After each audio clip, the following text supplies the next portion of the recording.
the middle of the Northern Territory of Australia. It's red, it's dry, and it's a long, long way away from big cities and bright lights and high-tech civilization, which is kinda inconvenient if you're a big city boy like me, hopelessly hooked on a constant high-flow intravenous feed of the internet.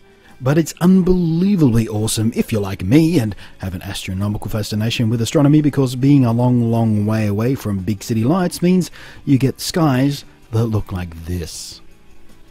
But first comes the recap. I'm Blunty, and I'm on a road trip to Australia's hottest UFO hotspot, inspired by Paul. That's Paul, the very funny movie about a road trip and an alien encounter, not Paul, the guy who was synonymous with Aussies in the outback a couple of decades ago. We used to describe it like to people as, you know, E.T. meets Midnight Run. E.T. probably as well, and E.T. Mama Tambien. E.T. Mama Tambien. The Easy Rider. I mean, Little Miss Sunshine, in a way, we kind of figured it. It was road trip movies, yeah, and movies set in space with aliens. There's a little bit of a sort of Shaggy Dog Road movie kind of quality to it. And then there's this sort of high gloss science fiction movie, this sort of, you know, classics, you know, Spielberg, Close Encounters. We wanted it to be a sort of indie film in a way, or kind of feel like a big budget blockbuster had crashed a small budget road movie set in America. About 30 kilometres north of my base at the alien-abundant Wycliffe Well caravan park lies the Devil's Marbles, or as they're known to the local Aboriginals, Kalu Kalu. Ark, the park owner, who we met in the first video, took us there to explore these strangely beautiful great big rocks, to clamber over them to get a better view of the miles and miles of dusty red nothing that surrounded us on every side. Now sure, having Ark put on a rubber alien mask and trying to freak out a shirtless German tourist may seem kind of random, but it's actually an amazingly clever segue. It was actually written that Paul would wear shorts and flip-flops, and we actually went through quite a few shorts before we found the right ones for him. You know, Paul is a small boy's size, and so it was just finding the right combination that looked lived in and, you know, like a pot-smoking alien would.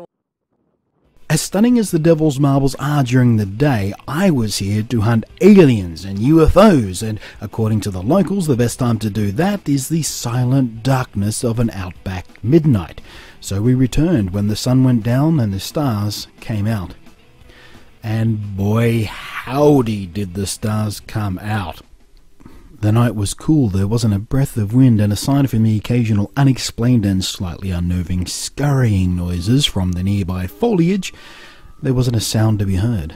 I spent the first hour or so playing with my camera, taking some of the most extraordinary long exposure shots of the night sky I've ever snapped in my entire life, and quietly enjoying an ice-cold beer. Stargazing does not get better than this.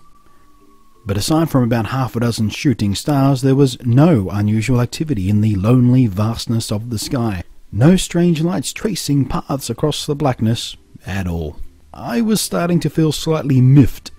As happy as I was staring at a sky as beautiful as this, I was in Fox Mulder mode. I wanted to believe. I wanted to see something amazing, something I couldn't explain. I craved an experience to slacken my jaw and open my eyes and baffle my mind, and I'd spent a day and a half being told all about mysterious encounters of spooky floating lights and massive shapes rising silently over the rocks, of glows where no glows should be, and all I got was silence and an awe-inspiring but otherwise routine astronomy. On a couple of long exposures I was trying to get of the flat horizon and the starry sky, I noticed a streak. That's the red line just above the horizon. In subsequent exposures, I tracked it across the sky, just over and parallel to the horizon. I don't think this was extraterrestrial activity. I suspect it was simply a rather ordinary human aircraft. I was ready to put my skeptic's hat back on by now. But then we noticed a glow from the horizon. Over a period of about 5 minutes, it grew brighter, and it stayed steady for a few minutes more, and then very slowly faded away again. This dome of light came from an area where there should be nothing that generates that much light. The one and only road ran off in a completely different direction. There was no city or town over there. In fact, there was no city or town for miles and miles and miles and miles and miles and miles and miles and miles and miles and miles in that direction. There was no airstrip, no military base. It's not a glow that reminded me of any of the stories I had been told, but it was certainly a mystery. and not one I've yet been able to come up with a decent idea to explain given the circumstances. Now for your viewing pleasure, here's some classic Latrugs.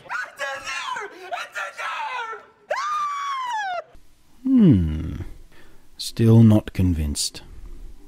But then, there was something that my camera caught, but my eyes didn't. In a single exposure, I caught this green thing. It doesn't have the same slight movement shift as the stars do.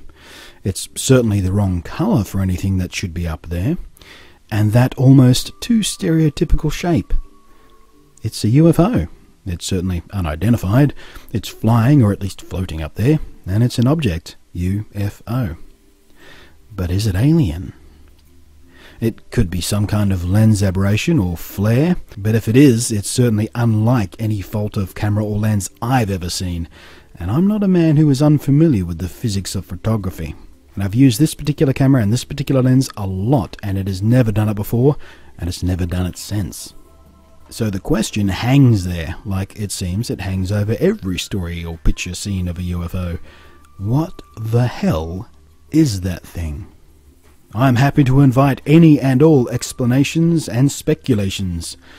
Now, I'm sure movies like Paul are probably a long way from the truth of alien life, which is fine. Movies like Paul are just a great laugh, some finely crafted entertainment for entertainment's sake. You know, either that, or the governments have been using Hollywood to inoculate our minds to the truth of alien life, preparing us for the inevitable day of first contact. Dun dun dun! Grammy scared the out of me. Ruth, why aren't you driving? I told you, it's easy! One of the ideas in the inception was to have a film that felt a bit like an indie film, you know, sort of like a road movie, that had this incredible CG thing in the center of it, and how amazing the look and feel of the film would be offset against the character himself. We actually wanted our CGI character to come alive the most in the parts of the movie that could be an indie film. More handheld, more conversational, more jokey, talky, you know, 5 easy pieces with an alien parts.